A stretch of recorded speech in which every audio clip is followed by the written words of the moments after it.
গরমের দিনে এক থালা ভাত তৃপ্তি করে খেয়ে উঠবেন যদি এইরকম একটা ডাল থাকে, সাথে আর কিচ্ছু লাগবে না, শুধু এক টুকরো লেবু হলেই হবে।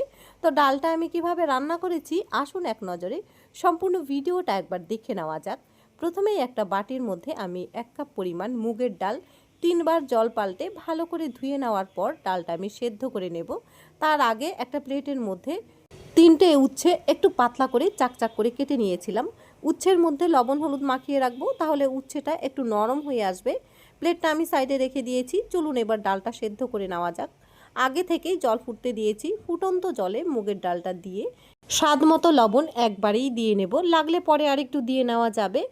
ডালটা সেদ্ধ হওয়ার সময় একটা চামচ দিয়ে ডালের ফেনাটা তুলে ফেলে দিলাম। এবার ডালটাকে ভালো করে সেদ্ধ করে নিতে হবে। ডালের মধ্যে একবারেই একটা কচি পেঁপে ডুমো করে কেটে নিয়েছিলাম, সেই পেঁপেটা আমি ডালের মধ্যে দিয়ে নিচ্ছি। আর এখন কিন্তু সজনে ডাঁটার সিজন চলছে, তাই ডালের মধ্যে সজনে ডাঁটা না দিলেই নয়। কিছুটা পরিমাণ সজনে ডাঁটা দিয়ে নিলাম। এবার ডালটাকে খুব ভালো করে সেদ্ধ করে নেব। আর এই যে দেখুন, ডালটা কিন্তু সুন্দরভাবে সেদ্ধ হয়ে গেছে। আজকের রান্নাতে ডাল কিন্তু কোনো কিছু দিয়ে ভাঙা যাবে না। রান্না করতে করতে ডাল সুন্দরভাবে সেদ্ধ হয়ে যাবে। ডালটা নামিয়ে সাইডে রেখে দিলাম। ওই একই কড়াই আবারও একটু জল দিয়ে ধুয়ে পরিষ্কার করে বসিয়ে দিয়েছি। কড়াইতে 2 টেবিল মতন সর্ষের তেল গরম করে নেব। গরম তেলে এবার উচ্ছেগুলো দিয়ে নেওয়ার পর উচ্ছেগুলো কিন্তু বেশ লাল লাল করে ভেজে নিতে হবে। উচ্ছে যদি একটু লাল করে ভেজে নেওয়া যায় তাহলে তরকারিতে একদম তেতো লাগবে না, উচ্ছেগুলো খেতেও ভালো লাগবে। আর আমার উচ্ছেগুলো কিন্তু সুন্দর করে আমি লাল লাল করে ভেজে নিয়েছি। এবার একটা প্লেটের মধ্যে তুলে নেব।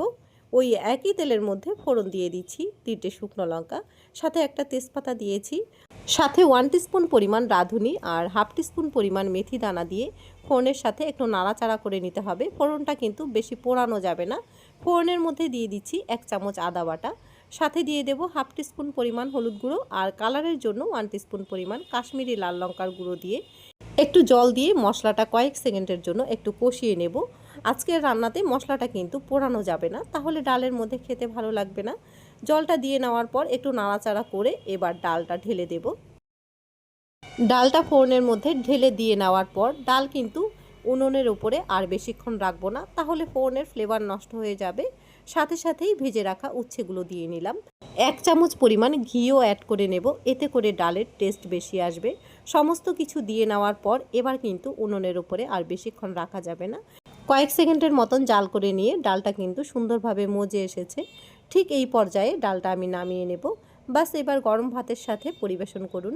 ভিডিও ভালো লাগলে লাইক শেয়ার সাবস্ক্রাইব করতে একদমই ভুলবেন না। ফিরে আসবো নতুন একটি রেসিপি।